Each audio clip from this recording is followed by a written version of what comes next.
இப்போ விஜய் அவர்கள் வந்துட்டாரு, அடுத்த 10 வருஷத்துக்கான ஒரு பெரிய டஃப் கொடுக்குற கேண்டிடேட் யாருன்னா விஜய் அவர்கள்.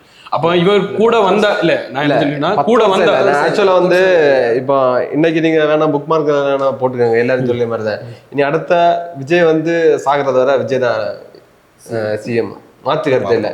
அது ஏன் நான் சொல்றேன்னா, நீங்க வந்து இன்னைக்கு வந்து விஜய் வந்து முதல் தடவை தேர்தலை சந்திச்சிருக்காரு. இப்போ யாரெல்லாம் ஓட்டு போடுவாங்கன்னு சொல்லி நம்பிக்கை இல்லாமலே 34% கிட்ட ஓட்டது 34.8 ஓட்டு சேர வாங்கியிருக்காரு. இதே இது நீ அடுத்த கட்சி நம்ம கூட்டணி கட்சி எல்லாம் வர நீங்க பாருங்க, இந்த இடம் கூட்டணி கட்சி வராதது எல்லாம் அடுத்த இடம் வந்து. நீங்க சொல்றது ஏத்துக்கிறேன். முன்ன விஜய் வந்து சாகுற வரைக்கும் இருக்கணும்னா விஜய் அதுக்கான கரெக்டான நல்லதெல்லாம் பண்ணி கரெக்டா இருந்தா நல்லது நல்லா பண்ணுவார் நீங்க சொல்றீங்க.